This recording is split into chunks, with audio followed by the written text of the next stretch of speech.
Welcome to the 15th annual Rochester Conference of the Rochester Chesterton Society. This is 15 years. I mean, I don't believe it. And every year I see this, you know, how can there be another one? But we've been very blessed to be able to do this. And the blessing for this conference has come from the Basilian Fathers of Rochester. Our belated Father Leo Hetzler, of course, was our moderator for many years. Moderator, you know, he just, you know, kept us straight on so much and was such a gentle, I should say, saintly man. And it continues through his brother Basilians. So we're very grateful to them for allowing us to continue and to fund it.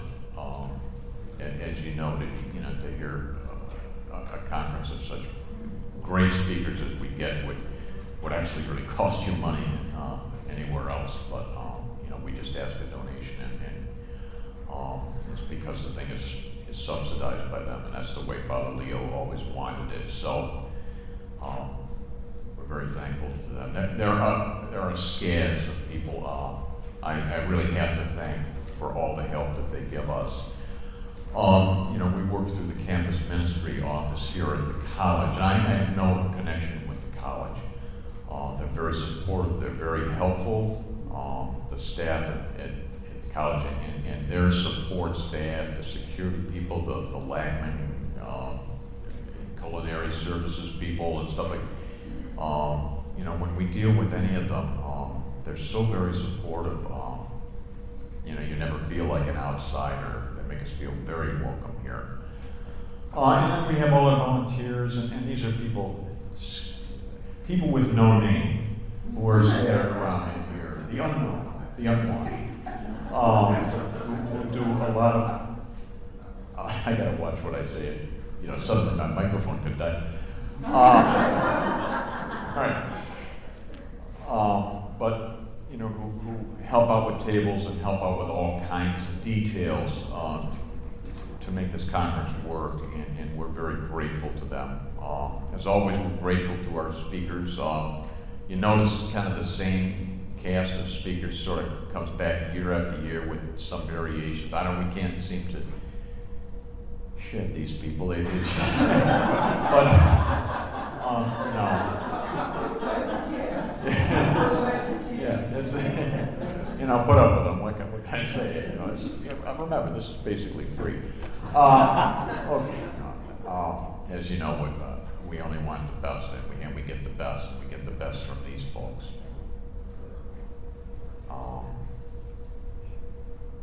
Yeah, this is too many people to thank. I tried to list some of them in the back of the program, and you know, if I can't do justice to it. So we're very grateful for all the support and help that we get. The day runs actually pretty quickly, as you can see from the schedule, which we somewhat try to keep to, at least in terms of order. We have 4 speakers. We try to have copious time in between speakers so that people have a chance to mill around and talk. You'll notice that our speakers, for example, have books for sale and CDs and stuff like this. Please check out their tables and support them. That's one way that they support themselves and their work. And also, you know, you can get to know them, and that's one thing I like about this conference is you can really talk to the speakers. You can, you know, interact with them, whatever. You can even eat lunch with them if you can, you know. Tolerate. Yes, that was the word, Scott. Thank you. I knew there was a word there. You know, but they're great fun. So you know, just take advantage of their presence. You know, I mean, these are people that you hear at EWJ and you see at other places, and yet they're like almost like human beings. So you know, enjoy the contact, and of course the contact with each other. Okay, our theme,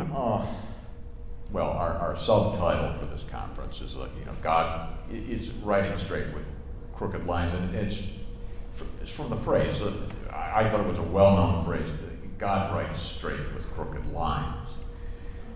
And we started doing a little research, like, who said this? Somebody thought it was C.S. Lewis, and other people in Chesterton. It's like, no, apparently not. So the story goes, it's an old Portuguese saying. And I bought that at first, and I thought, isn't that the best dodge you got going? I mean, if you don't know where the origin of something is, you just say it's an old Portuguese saying. How is anybody going to be able to refute that? Store that up. You might yourself one day find that handy. I do. Anyway,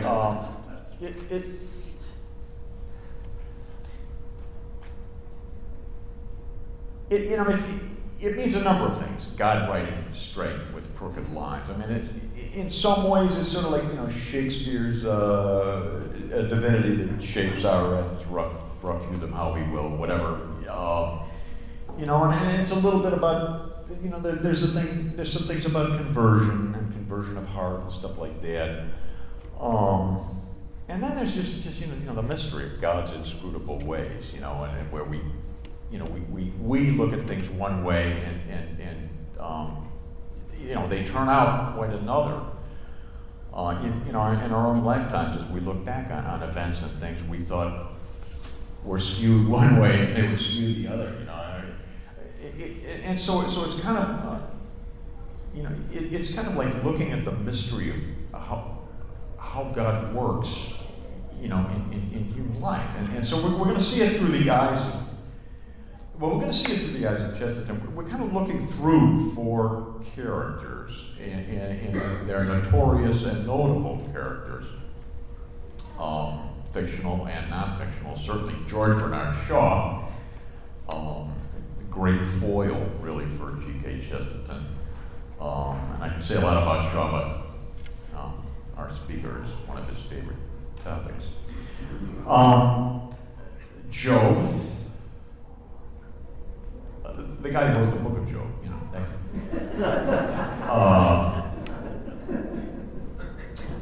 St. Francis of Assisi, who will be here a little bit, but he's got other things to do and other places to go. So that'll be after lunch.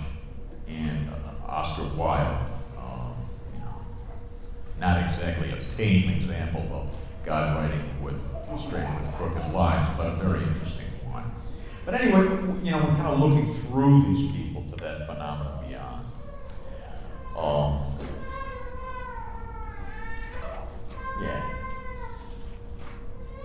So that's the approach. That's what we're going to try to work out today and have our speakers address and see what they can do with that. That's a challenge I threw them, and see if they take that challenge or ignore it or do whatever they want, which is what they end up doing anyway. Now I have the pleasure of introducing our first speaker, who hates my introductions, which makes it particularly fun.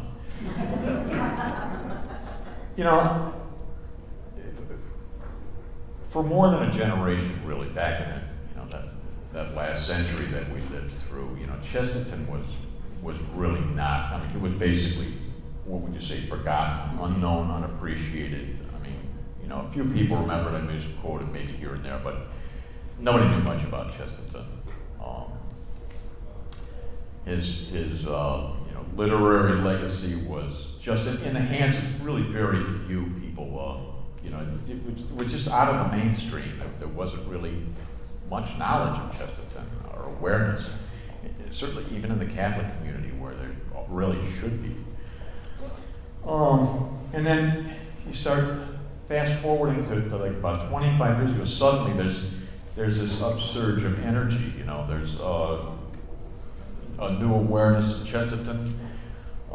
There's an EWTN series. There's republication of vast portions of his work. There's societies like our local Chesterton society here that spring up around the country. Books and articles about Chesterton, references to Chesterton in periodicals, etc. And suddenly there's this upsurge of interest. And now, and this thing kind of continues. There's now the formation of a Catholic apostolate in the church for G.K. Chesterton, and it's also promoting his canonization. There's been huge strides in education where like the thing has touched ground in terms of starting a number of schools, a number of Chesterton academies, such as we have in Rochester, around the country, in Canada, in Italy. There's at least 15 of these institutions and more on the way. And all the while too, I always with all this Chesterton stuff that goes on under the radar that people don't know about, but anybody in kind of Chesterton circles continually hears about, is there's a lot of conversions that happen. Individual heart speaks to heart kind of conversions that happen when people read Chesterton and really find something sane about all of this. And I mean, we just see this continue. That's really under the radar, but there's a lot of stuff above the radar. There's a lot of stuff where there's been great visibility, and it's like, when you see all this activity, you think, okay, there's something behind this. If it were bad, you would say, well, an enemy has done this. But like there's obviously there's a guiding hand somewhere who's doing this. That's the problem that we started out with. We said, okay. So we followed our hunches and applied the best scientific principles of detection, and we were able to narrow our search, study statistical data to determine where's this stuff coming from, who's driving this bus, and we gradually narrowed this down. We had this individual in mind, and I had this trail that we were following, and he had the cleverness to disguise things under his own name. That's what they say, if you want to hide something, hide it in such an obvious place that no one would ever think of looking there, So there were EWTN appearances all over the country, numerous books and articles, conferences, vast correspondence. We think we found who's responsible for a lot of this commotion here, a lot of this upset about Chesterton. Meanwhile, of course, I think he got the hint that we had found him out, and so he became elusive and shy, and did the ultimate thing to kind of throw attention away from himself and try to slip into the crowd. He grew a beard.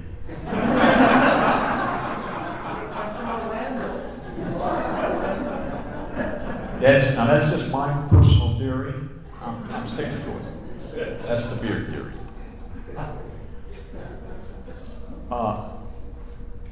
Dale came to the house yesterday, and no one mentioned the beard, and I think it was very gracious. And I asked him, don't mention the beard.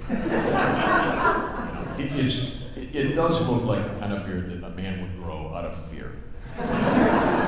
So please don't mention the beard, because that's not really what's important about Dale. And the beard, you feel it grows on you. I don't. Grows on you.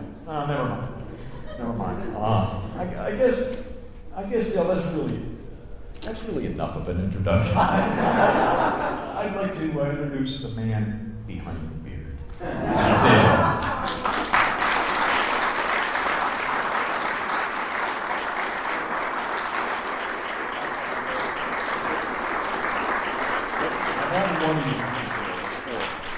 get you more too. Thank you.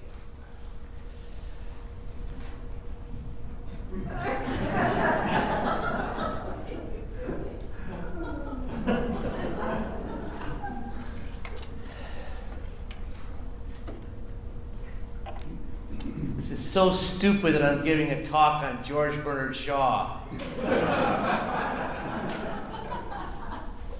Nobody reads Shaw anymore. I don't think anyone ever did read Shaw. It's a good thing Chesterton wrote a book on Shaw, because at least I have some material. And I will say that some of Chesterton's best lines are from his book on George Bernard Shaw. But then some of Chesterton's best lines are in all his other books too. That's where they tend to be. Interesting, some of his best lines about Shaw are not from his book on Shaw. They're from other sources. He wrote about Shaw quite a bit. But I want to start by quoting the topic of the last talk today, what Oscar Wilde said about George Bernard Shaw. Oscar Wilde said, Shaw has no enemies, but none of his friends like him.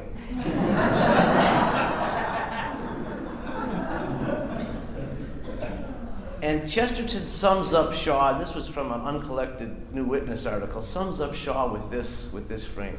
He says, Shaw's path seems to be something of a cul-de-sac. And that's, of course, Chesterton can compress a lot into just a very short phrase, but that really does describe Shaw. That it's not a dead end, but a cul-de-sac, which is a place where you turn around and go back. It doesn't get you anywhere. And Shaw doesn't get you anywhere. So thank you very much. My books are for sale out there.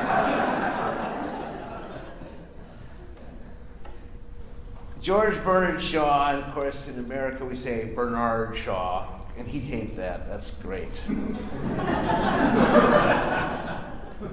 Was born in Dublin to Protestant Puritan parents. In fact, he was of Scottish descent.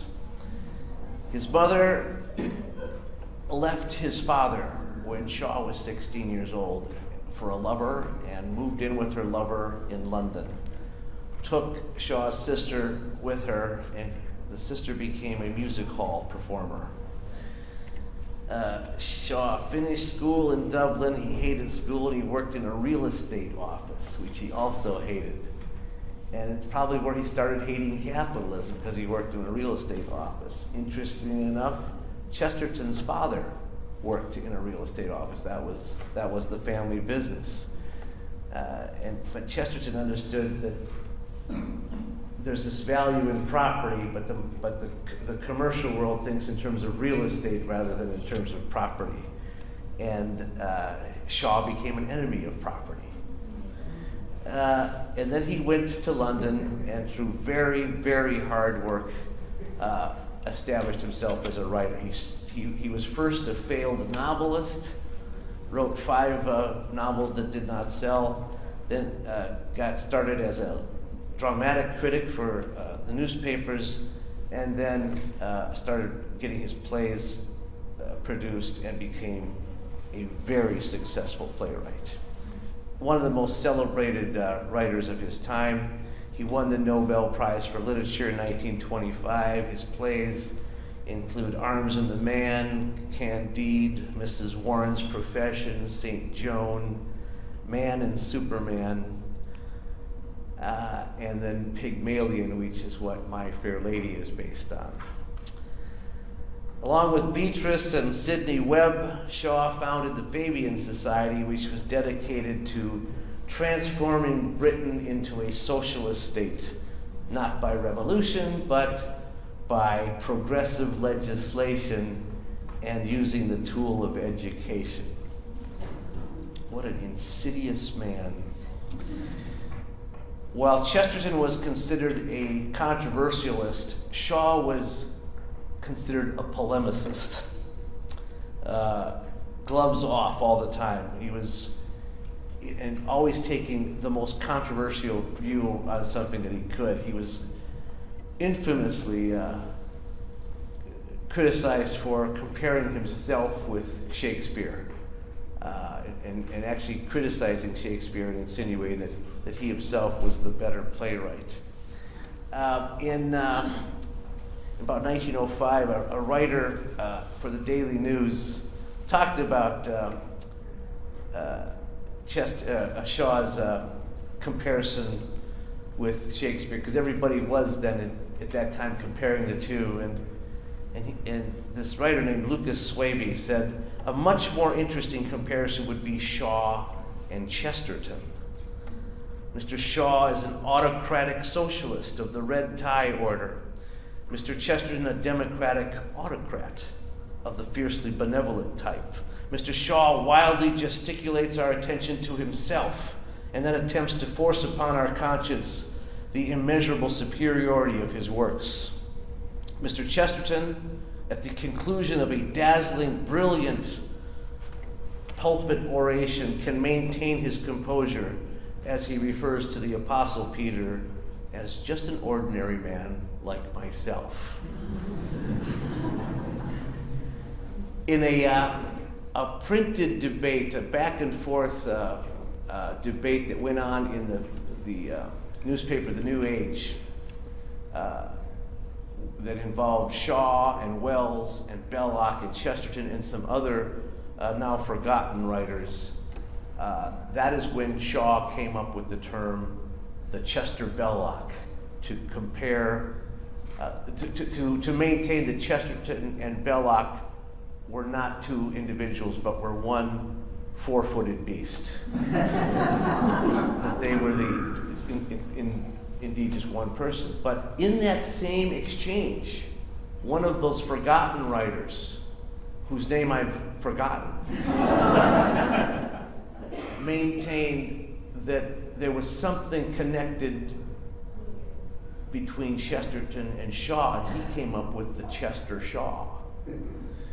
And he says, one of the things that unites them is that they are complete opposites. And Chesterton, and the fact is, they were always paired when Chesterton came to America, everybody asked him about Shaw, how Shaw's doing, as if he was the other half of the comedy team. There were some very famous music hall performers in the late 19th century named Dan Leno and Herbert Campbell. Anyone? Just only a few of you who were alive then and saw them perform. But they were the precursor of all the Fat Man, Thin Man acts. So they were the precursor of Laurel and Hardy and Abbott and Costello, and of course the ultimate, Skipper and Gilligan.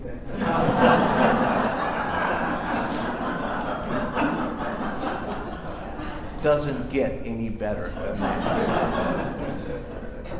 And so Shaw and Chesterton were compared to them. And they were, of course, amusing because they were complete opposites. But they were also always in debate with each other. They were always locking horns on every issue. They argued about absolutely everything. And what's neat is how they maintained a friendship. And it was Shaw that originally reached out to Chesterton to start the friendship. Shaw recognized when Chesterton started writing, this is a guy I want to know, this is a great mind, and connected with him. And it was Shaw, of course, who urged Chesterton to start writing plays. So they really did have a good friendship, even though they were absolute philosophical opponents. Shaw is included in Chesterton's book, Heretics, and then, of course, Chesterton wrote an entire book on Shaw. And Shaw said, it is what everyone expected it to be, the best book that I have ever provoked. And another title for the book on George Bernard Shaw could be, What's Wrong with the World? Because Shaw is the supreme representative of what's wrong with the world. Because he represents Puritanism, which is the mistake about pleasure. He represents skepticism, which is the mistake about faith, and he represents realism, which is the mistake about art. But he's a heretic in that, like most heretics, he's not so much wrong as he is narrow. He's right about just a very narrow perspective of things. And then he just has this very incomplete sense of the truth and a very incomplete grasp of the truth. Chesterton says Shaw's specialty is half-truths. And one of his great lines about Shaw, he says, Shaw is like the Venus de Milo. All that there is of him is admirable.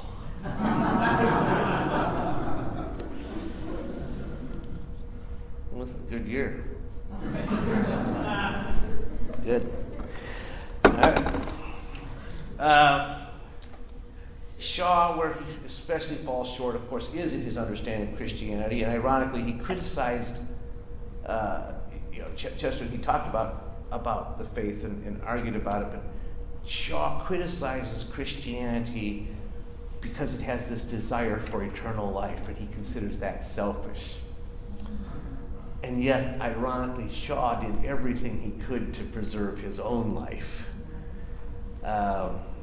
He had an abstemiousness that would shame a hermit. As a vegetarian, no meat, no wine, no coffee, no beer, no tobacco, and interestingly enough, no sex. He and his wife had a sexless marriage. So instead of asceticism, which is a legitimate thing, because asceticism is the idea of giving up something good for the sake of something better, Shaw's self-denial is a mockery of good things by saying that they're not good. And when Chesterton calls Shaw a Puritan, that really irritated Shaw. He hated that. But the fact is, everything about Shaw is associated with Puritanism. But the reason why Shaw hated it is because Shaw himself associated Puritanism with Christianity. And the point is, Chesterton says Puritanism is not Christianity. It is a perversion of Christianity. And Shaw is actually on the side of the Puritans in almost everything. And this is how Chesterton starts to describe Puritanism. He says it's a refusal to contemplate God or goodness with anything lighter or milder than the fierce concentration of the intellect. A Puritan meant originally a man whose mind has no holidays. He doesn't want to let any living thing come between him and his God, an attitude which involved eternal torture for him and a cruel contempt for all the living things. It is better to worship in a barn than in a cathedral, for the specific reason that a cathedral is beautiful. Physical beauty was a false and sensual symbol coming in between the intellect and the object of its intellectual worship. The human brain ought to be at every instant a consuming fire which burns through all the conventional images until they are as transparent as glass. This is the essential Puritan idea. God can only be praised by direct contemplation of him.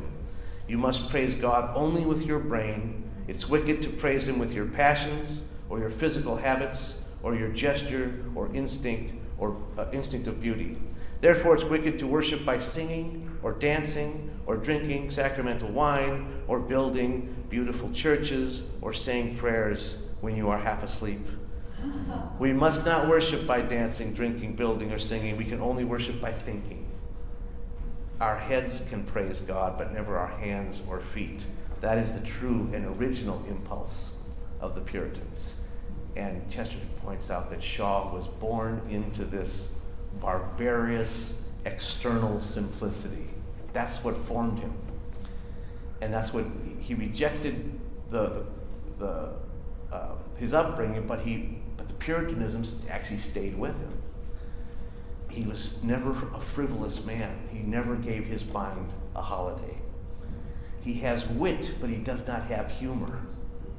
And Chesterton points out the distinction between wit and humor. Wit is always connected to the idea that truth is close and clear, whereas humor, on the other hand, is always connected to the idea that truth is tricky and mystical and easily mistaken. Pure wit is akin to Puritanism, to the perfect and painful consciousness of the final fact of the universe. And wit is actually serious about everything. And as Chesterton says, you can't be serious for 300 years. So all the influences surrounding Shaw in boyhood were not only Puritan, but such that any non-Puritan force could not possibly pierce it or counteract it. He belonged to the group which, according to Catholicism, had hardened its heart, but according to mainline Protestantism, had hardened its head. And Chesterton says the real problem is that it had hardened its hide. It lost its sensibility to the contact of the human things around it. And then to make it worse, Shaw was then influenced by Nietzsche and totally embraced the philosophy of Nietzsche. What Chesterton calls the revolutionary movement of the late 19th century, darkened by materialism and made mutable by fear and free thought, and created the awful vistas that come from trying to escape the curse of Adam. And Nietzscheism, he says, leads to an unmeaning hope. Chesterton has a way of just combining two words and crystallizing an idea perfectly. Nietzscheism represents unmeaning hope. We're going to talk a little bit more about Nietzsche in just a minute. What Chesterton most moans about the development of Nietzscheism is that it represented a loss in democracy, because democracy devolved into mere skepticism, and it was destructive of everything, including democracy itself. And all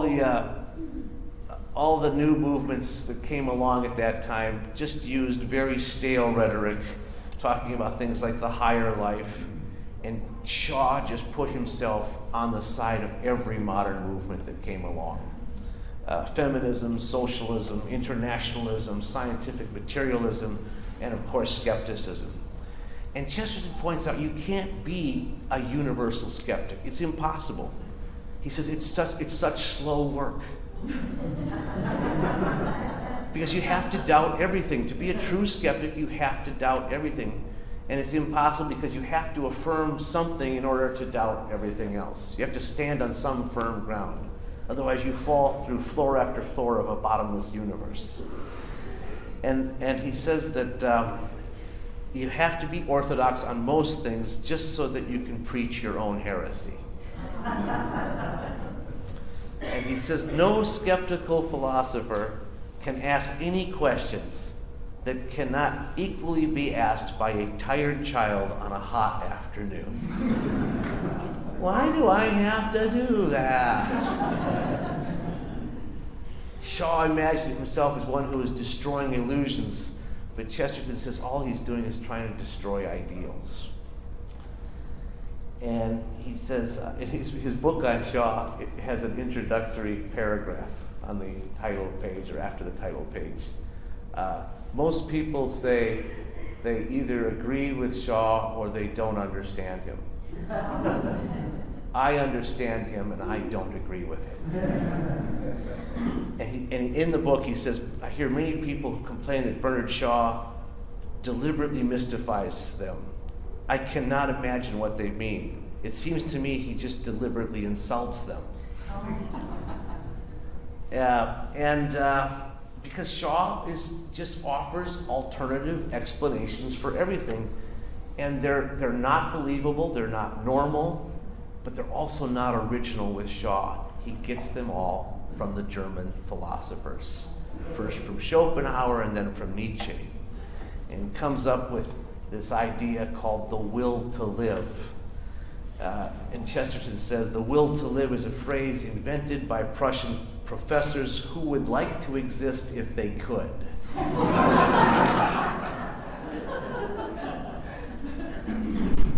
And Shaw wants us to worship something called the life force. Chesterton says, as if anybody could worship a hyphen. And he also points out that Shaw's misunderstanding of Shakespeare comes from the fact that Shaw's a Puritan and Shakespeare's a Catholic. And it's like Chester just tosses that off, that Shakespeare's Catholic. But he says the Puritan is always screwing himself up to see the truth. The Catholic is just content that truth is there. The Puritan is only strong enough to stiffen. The Catholic is strong enough to relax. One of it's ironic. They both Chesterton and Shaw are known for their great phraseology when they turn things around. And one of Shaw's most famous lines is, "The golden rule is that there is no golden rule," which sounds kind of witty and inside out, but it's essentially anarchy, and it creates the idea that there's no eternal truth, and Chesterton calls it a progressivism that does not accept anything in the past. That all of it's counting on everything being in the future. That he says we only are worrying about what is best for our children, but we can never take any hint or rule of thumb from our fathers. And this anarchy, he says, does not result in wild license, but in a frozen timidity. Instead of strutting boldly with this idea that there is no eternal and absolute truth, everybody else, instead of strutting boldly, everybody's walking on eggshells, he said. And think about that today. There's no one will declare an absolute truth about anything, and yet everyone's very timid, that are afraid they might offend somebody with what they say, and they're easily offended at the same time. So he says, when you get rid of the golden rule, all you have, he says, is the iron rule of determinism. Shaw was the most famous playwright of his time, an absolute literary superstar. And this, to me, is one of the great mysteries. Shaw's plays are awful. By his own reckoning, they are unpleasant. He said his plays are unpleasant. He indulges in what Chesterton calls didactic drama. It's meant to instruct us, but they're not instructive because they are destructive. And I'll never forget the rank disappointment I felt when I saw my first Shaw play, which was Arms and the Man. How many of you seen that play? 2, 3, 4. Okay, we're on a roll now. No, I'm just getting started here. But I like Shaw. But I like Impressionism. Arms and the Man is simply a play about a coward. At Chesterton's point, when he saw the plays, well, yeah, sure, you could never have a perfectly rational army, because a perfectly rational army would run away. But by the same reasoning, and Shaw's plays about marriage are all awful portrayals of marriage. He says you could never have a perfectly rational lover, because a perfectly rational lover would never get married. Shaw doesn't understand courage, and he doesn't understand marriage. And although you don't have Chesterton openly saying how bad the plays are, because that's not the kind of writer Chesterton is. He'll always try to find something that he can latch on to, that he likes, that he can agree with, that's powerful, and then kind of use it to point to the greater truth that's being missed with the work he's criticizing. But he does say elsewhere, he's not writing about Shaw specifically, but he does say elsewhere, there is no British drama. There is no British drama. and a critic in a Liverpool newspaper with the wit of the Beatles, the cheeky wit, said, Chesterton says there's no British drama. So what have we been yawning at these last few years? That's so good. It's in this book on Shaw, Chesterton gives one of the best and most overlooked descriptions of marriage that you'll ever read in Chesterton. He says, marriage is not a mere chain upon love, as the anarchists say, nor is it a mere crown upon love, as the sentimentalists say. Marriage is a fact, an actual human relation, like motherhood, which has certain human habits and loyalties, except in a few monstrous cases where it is turned to torture by special insanity and sin. A marriage is neither an ecstasy nor a slavery. It is a commonwealth. It is a separate working and fighting thing like a nation. Kings and diplomatists talk about forming alliances when they make weddings. But indeed, every wedding is an alliance. The family is a fact, even when it's not an agreeable fact. And a man is part of his wife even when he wishes he wasn't. The twain are one flesh, yes, even when they are not one spirit. Man is duplex. Man is a quadruped. And there is the four-footed beast right there. Man and wife. Not Chester Belloc or Chester Shaw. It's husband and wife. And Chesterton says, of this ancient and essential relation, there are certain emotional results which are subtle, like all growths of nature. And one of them is the attitude of the wife to the husband, whom she regards at once as the most strongest and most helpless of human figures. She regards him in some strange fashion at once as a warrior who must make his way and an infant who is sure to lose his way. The man has emotions which exactly correspond, and sometimes he's looking down at his wife and sometimes looking up at her. For marriage is exactly like a splendid game of seesaw. Good stuff.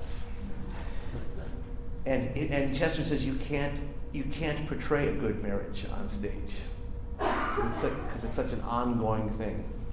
You can always portray a bad marriage on stage. And Shaw's use of realism is simply what Chesterton calls the great heresy of looking at emotions from the outside, without the sentimental, the empathetic thing you need for art. So why was Shaw so popular in his time? Because he was an eccentric, because he was outside of the center, looking in. Why is he so popular in our time? He's not.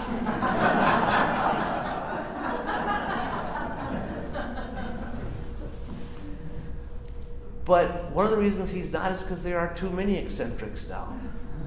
And there is no center anymore. What it doesn't occur to anyone anymore is that there is a normal. And Chesterton saw this problem. He says, there is a normal, Chesterton says, but it's in vain that we point out that the normal is not only possible but visible and holds the center of the stage. And that in the central civilizations of the world, the abnormalities and abominations have, in fact, been largely avoided. But when a civilization comes apart, guess what? We have the celebration of abnormalities and abominations. Shaw's failure as an artist is because he doesn't understand sentiment. His failure as a philosopher is that he doesn't understand paradox. And it's in his book on Shaw that Chester gives one of his best descriptions of paradox, which, as any of us should know by now, paradox is central to Chesterton's thinking.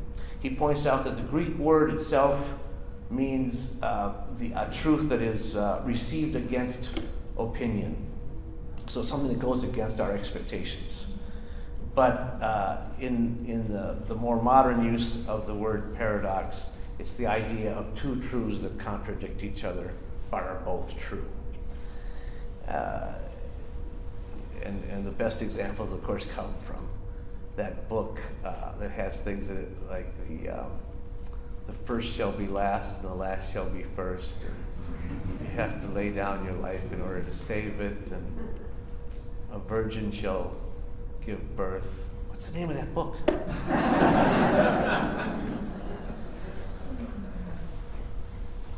By paradox, we mean truth inherent in a contradiction.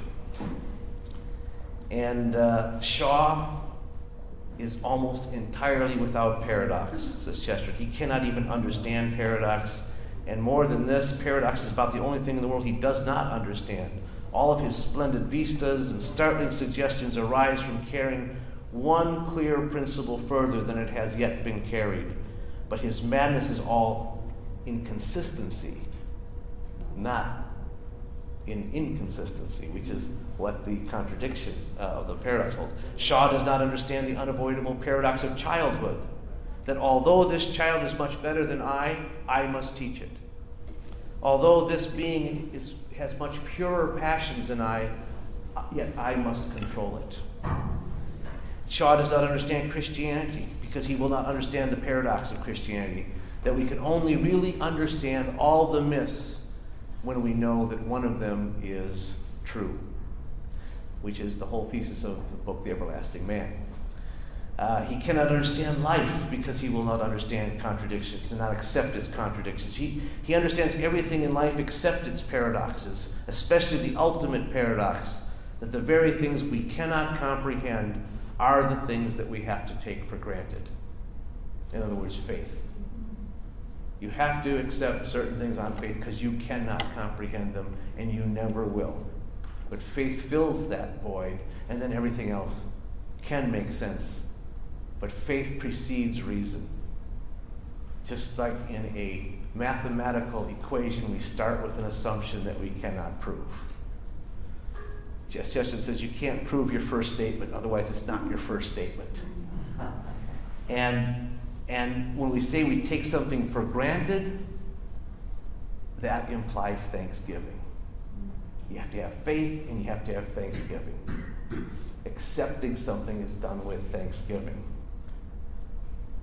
Nietzsche got the idea of progress and progressivism from who?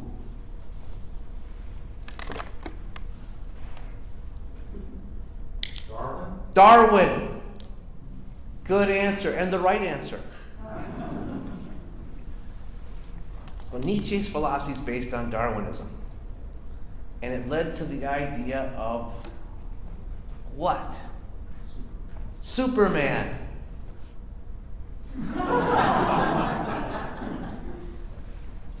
The idea that we're not good enough. There has to be a better thing than us, better than humans, the next phase in evolution. And we are going to put our hope in that better thing that will replace us, the Superman.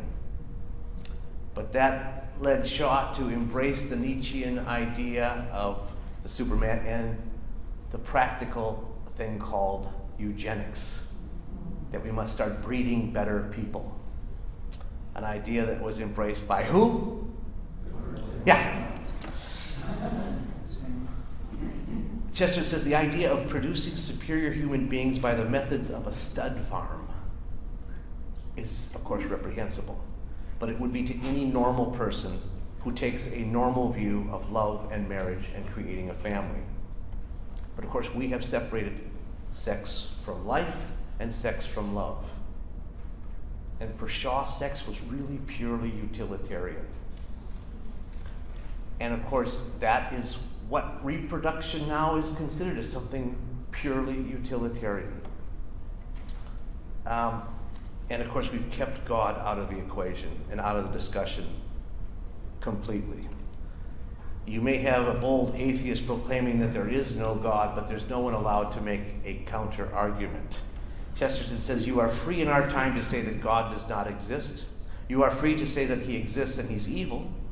You are free to say, like the French philosopher Renan, that he would like to exist if he could.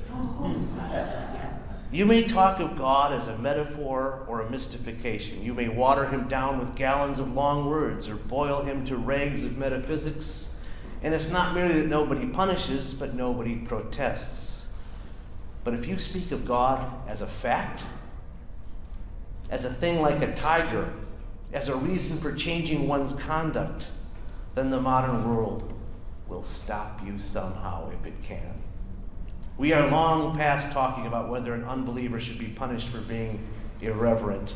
It's now thought irreverent to be a believer." Amazingly prophetic stuff from Chesterton. And when Shaw just fell in love with the Superman, and just a total rejection of the religious past, and a total embrace of Darwinian evolution, the sense of progress, that everything's going to get better, Chesterton says that's rooted in a despair about man. This need that man isn't good enough. And the Shavian philosophy, Chesterton says, the philosopher's not trying to get rid of the troubles of man, he's trying to get rid of men because they are the troubles of the philosopher.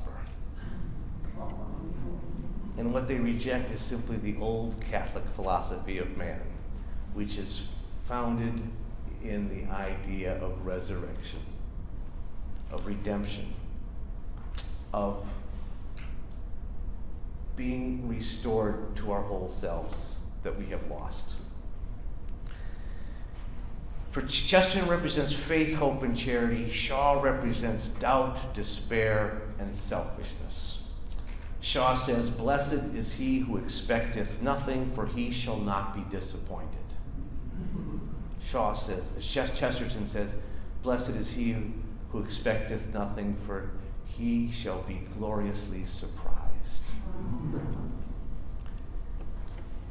The man who expects nothing sees redder roses than common men can see, greener grass, and a more startling sun.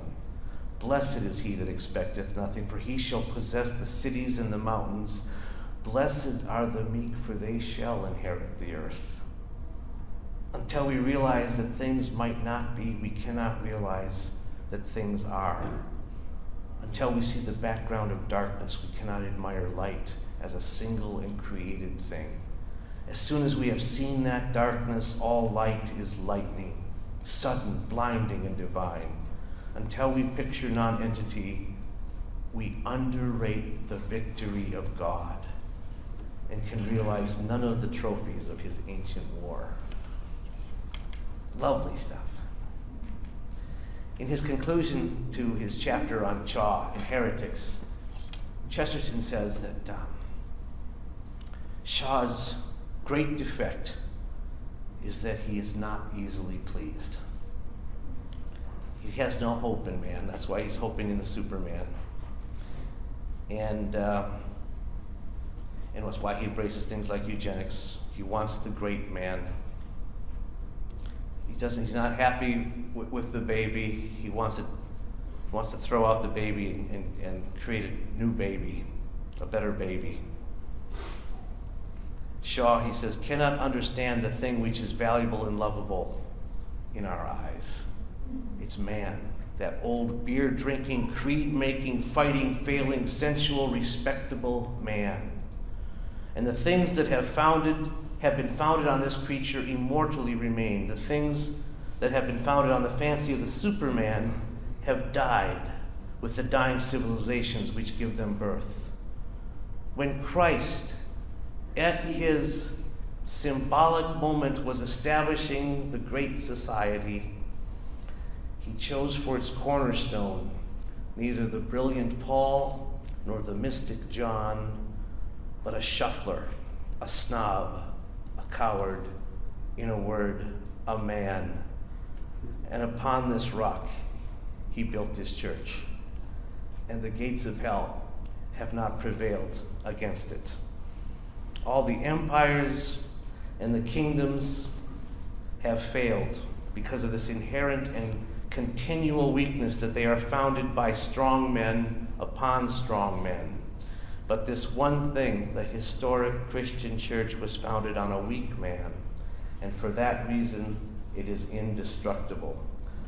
For no chain is stronger than its weakest link. You recall a couple years ago, I forgot the last page of my, I had to run up. Well, to this time, there is no last page because I didn't finish writing the talk. Because I got to this point and I realized that's what we're dealing with right now, the crisis in our church. And how is this crisis going to be solved? The way it's been solved historically. We don't need a strong man in the chair of Peter. We just need a man who represents the beer-drinking, creed-making, fighting, failing, sensual, respectable man who is possibly the weakest link in the church.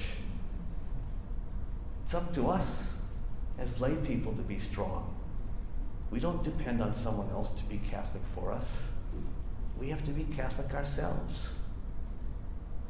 We have to continue to affirm the truth, even if no one else in the church does. The reason why Chesterton is so important right now is because he represents the power and strength and necessity of the laity. He points, in his greatness, he points to the truth. He points to the God who is God. And the church that is God's church, that he affirmed and loved. He's a model of humility and charity and clarity. He's the kind of intercessor we need, and the model that we need. And the movement that we're part of is going to be very important now in the next few years, because it does mean taking the church out of its present moribund course. And as Chesterton points out, that we belong to a church that has died several times throughout history, but it has always come back to life because it has a God who knew his way out of the grave. And we are part of something very special with the lay movement that has been created. We have approval from the Archbishop of the Twin Cities has approved the Society of Gilbert Keith Chesterton as a lay apostolate, as a canonically recognized association of the Catholic faithful. We are now a Catholic apostolate. We are the apostolate of common sense. And I want to urge you to take an active part in this apostolate and help bring the strength to the church that's going to come only from lay people at this moment in time. It's very clear that sadly the clergy has lost a lot of credibility, but that doesn't mean we still need the sacraments and we still need the clergy, but we need to be the faithful Catholics that the world is going to look at and say, that's something I want. I want what they have. We are still going to be the makers of converts, even in a time when people are turning their back on the Catholic Church. And we can do it by being part of the Chesterton Society. And I'll tell you what, if you're not presently a member, or if you need to renew your membership in the Chesterton Society, come and do that at my table. We're going to give you 2 free books just for joining, and that's a really good deal. And then come and buy some other books. And let's be thankful that God has put us in this opportunity right now. And don't bother with Shaw.